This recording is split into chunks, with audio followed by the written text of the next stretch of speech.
આ ઉત્તરાયણ મોંઘી પડશે. પતંગ બનાવવા માટેની લાકડી, કાગળ મોંઘા થતાં મજૂરી વધી હોવાને કારણે પતંગ રસિયાઓનો ખર્ચ વધશે. પતંગના ભાવમાં 15% વધારો થયો છે, જ્યારે પતંગના દોરામાં નહિવત વધારો. તેમ છતાં ઘસામણી મોંઘી થતાં સીધી અસર થશે. જો કે બોબિનમાં 5% જેટલો ઘટાડો પણ નોંધાયો છે. ગત વર્ષે 100 નંગ પતંગના 300 થી 500 રૂપિયા હતા, જે સામે હવે આ વર્ષે 100 નંગ દીઠ 30 થી 50 રૂપિયાનો વધારો થયો છે. આ ઉત્તરાયણ સુરતી લાલાઓને મોંઘી પડશે. ઉત્તરાયણમાં મન મૂકીને પતંગ ચગાવતા, આકાશને રંગબેરંગી કરતા સુરતી લાલાઓને પતંગ ખરીદવા માટે બમણા પૈસા ખર્ચવા પડશે. હાલ ઉત્તરાયણ પર્વની તડામાર તૈયારીઓ શરૂ થઈ ગઈ છે. બજારોમાં અવનવા રંગબેરંગી પતંગો જોવા મળી રહ્યા છે.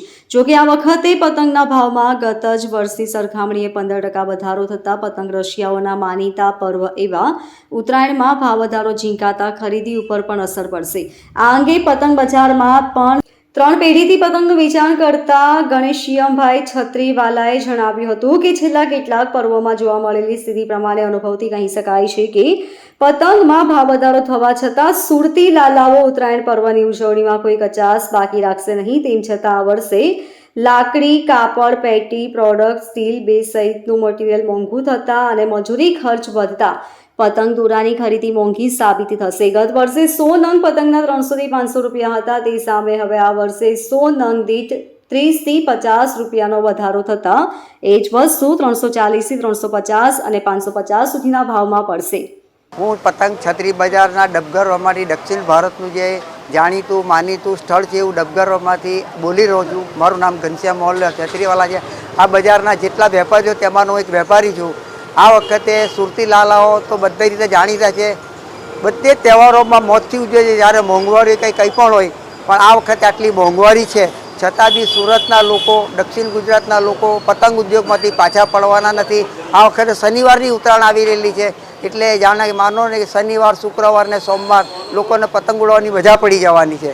પતંગ ઉદ્યોગ આ વખતે થોડો મોંઘો છે, છતાં પણ એ 15 થી 20% વધારાને લોકો આજે જોતા નથી.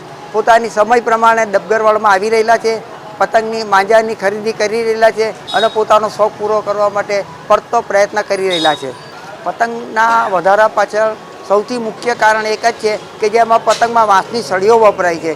તે વધારે પડતા વરસાદ પડવાથી, કોવાઈ જવાથી 50%ની અંદર એનું ઉત્પાદન થયું છે અને તે 50%ના ઉત્પાદનમાં બી અમુક સળીઓ તૂટી જાય છે અને તેને સીધી અસર પડી છે. તે ઉપરાંત કાગળના મટીરિયલ્સમાં થોડો વધારો છે. મજૂરી બનાવનારા જે પતંગ ઉદ્યોગમાં સંકળાયેલા કારીગરો છે, તે સૌનો સાથ સૌનો વિકાસ એવા મોદી સાહેબના કોન્સેપ્ટના લીધે એ કારીગર વર્ગ 50% કારીગર વર્ગ બીજા ધંધાઓમાં ડાયવર્ટ થઈ ગયેલો છે અને બાકીના રહેલા સમયમાં આ લોકો પતંગ બનાવે છે.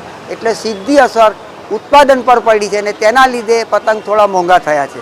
Bureau report, LK star news, Surat.